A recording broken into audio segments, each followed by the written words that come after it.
Hello प्यारे बच्चों, आज हम षष्ठ कक्षायाः कक्षा 6 क्लास 6 संस्कृत पाठ्यपुस्तकम संस्कृत की पुस्तक का नाम है दीपकम प्रथमः भागः के पंचदशः पाठः पाठ 15 वृक्षाः सत्पुरुषाः इव के क्वेश्चन आंसर सॉल्व करेंगे। वयम अभ्यासम कुर्मः, हम अभ्यास करेंगे। प्रश्न 1, पाठे लिखितानि सुभाषितानि सस्वर पठन्तु अवगच्छन्तु लिखन्तु स्मरन्तु च। पाठ में लिखे हुए सुभाषितानि को सस्वर पढ़ना है, लिखना है, स्मरण करना है और दोहराना है। प्रश्न 2, पाठस्य आधारेण अधोलिखितानां प्रश्नानाम् उत्तराणि एकपदेन लिखन्तु। पाठ के आधार पर अधोलिखित प्रश्नों के उत्तर एक शब्द में लिखना है। का है वृक्षाः स्वयं कुत्र तिष्ठन्ति, तो वृक्ष स्वयं कहाँ खड़े रहते हैं? धूप में, है ना। तो इसका उत्तर है आतपे।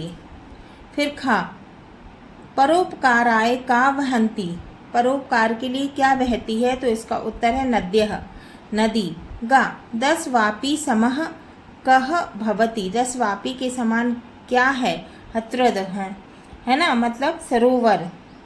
फिर घ, सत्पुरुषाः इव के सन्ति, सत्पुरुष के समान कौन है? तो इसका उत्तर है वृक्षाः, वृक्ष। इंगा, अर्थेनः केभ्यः विमुखाः नायन्ति, मतलब कि प्राप्त करने की, कुछ भी प्राप्त करने से विमुख कौन रहता है? तो इसका उत्तर है वृक्षेभ्यः, माने वृक्ष। चा, वृक्षाः स्वयं कानि न खादन्ति, मतलब वृक्ष स्वयं क्या नहीं खाते हैं? तो इसका उत्तर है फलानि, मतलब। प्रश्न 3 है, पाठस्य आधारेण अधोलिखितानां प्रश्नानाम् उत्तराणि पूर्णवाक्येन लिखन्तु। तो पाठ के आधार पर निम्नलिखित प्रश्नों के उत्तर पूर्ण वाक्य में लिखना है। का, नद्यः किम न पिबन्ति, तो नदी क्या नहीं पीती है? तो इसका उत्तर है नद्यः, ज्यों का त्यों उतारेंगे। किम की जगह क्या लिखेंगे? स्वजलम, माने अपना जल, है ना, स्वयं का जल माने स्वयं का पानी, है ना। नद्यः स्वजलम ना पिबन्ति, क्वेश्चन में से नद्यः स्वजलम ना पिबन्ति, नद्यः स्वजलम ना पिबन्ति। फिर है ख, वृक्षाः अस्मभ्यं किम किम यच्छन्ति, तो वृक्ष हमें क्या क्या देते हैं? तो इसका उत्तर है वृक्षाः अस्मभ्यं पुष्पं पत्रं फल छाया मूल वक्कल दारुभिः च यच्छन्ति। तो वृक्ष क्या क्या देता है हमें? पुष्प, पत्र, फल, छाया, मूल, वक्कल, दारुभिः च यच्छन्ति। गा, इदं शरीरं किमर्थम अस्ति, हमारा शरीर किस लिए है? तो इसका उत्तर है इदम शरीरम परोपकाराय अस्ति, है ना, क्वेश्चन में से ही इदम शरीरम। फिर क्या लिखेंगे हम उत्तर? परोपकाराय अस्ति, ये परोपकाराय, फिर अस्ति।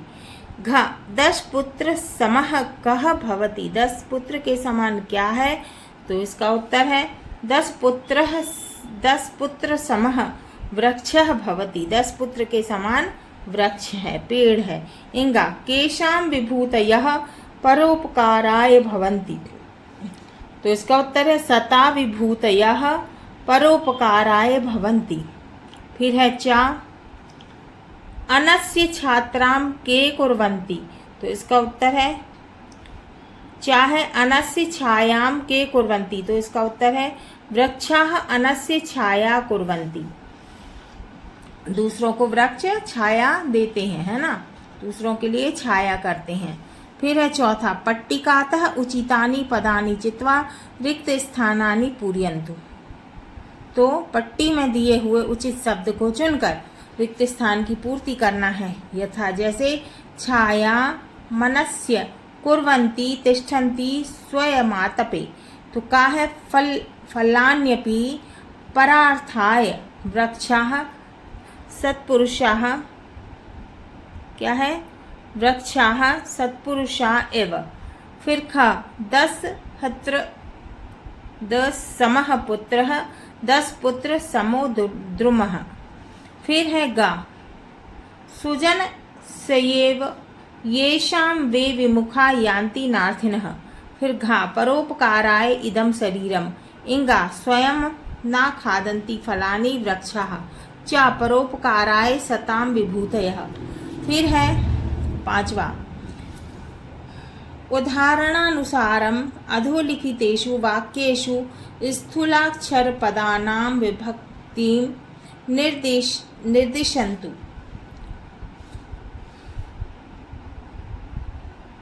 यथा जैसे वृक्षः अनस्य कृते छायां कुर्वन्ति। कौन सी विभक्ति है? द्वितीया विभक्ति का। वृक्षाः परमार्थाय फलानि यच्छन्ति। प्रथमा और द्वितीय विभक्ति का। वृक्षाः सत्पुरुषाः एव सन्ति। प्रथमा विभक्ति गा। द्रुमः 10 संतान समः भवति। प्रथमा विभक्ति घ। वृक्षः प्राणिभ्यः काष्ठानि यच्छन्ति। चतुर्थी विभक्ति। फिर है इंगा नद्यः जलं स्वयमेव न पिबन्ति। प्रथमा विभक्ति।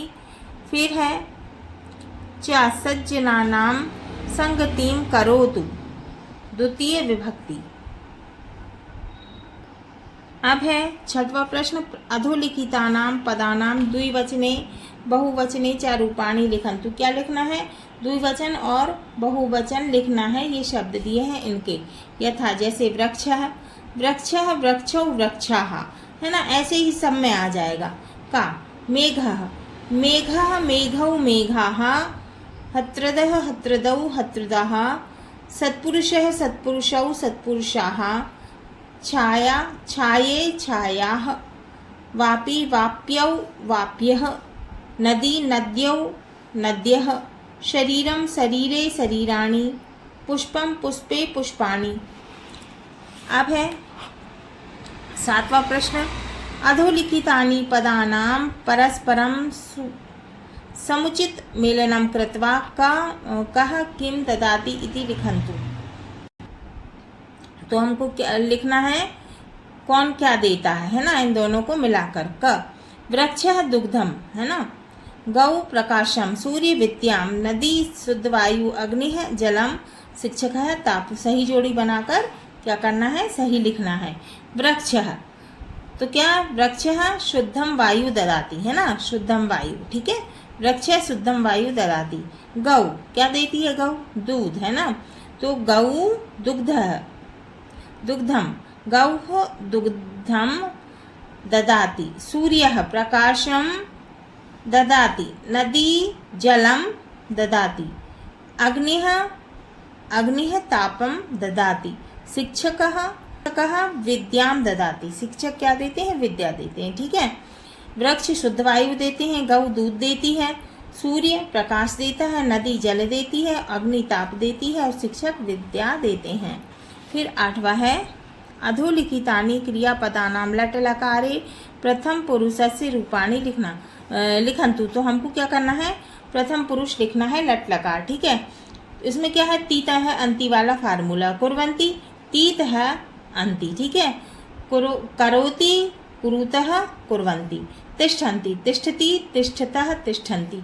फलन्ति फलति फलतः फलन्ति। यान्ति याति यातः यान्ति। पिबन्ति पिबति पिबतः पिबन्ति।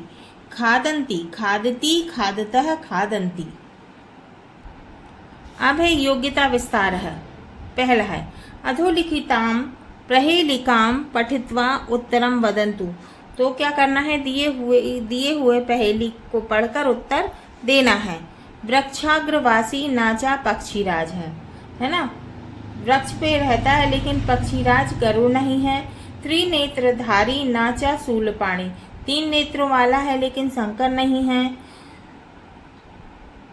तो वस्त्रधारी नाचा सिद्धि योगी, है ना, फिर मुनियों के जैसे वेश धारण करता है लेकिन सिद्धि योगी नहीं है।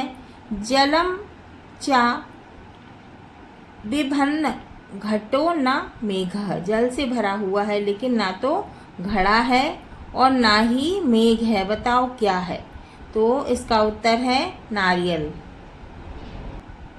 हाँ, तो बच्चों ये हमारा पंचदशः पाठः 15 पाठ वृक्षाः सत्पुरुषाः इव के क्वेश्चन आंसर पूरे हुए।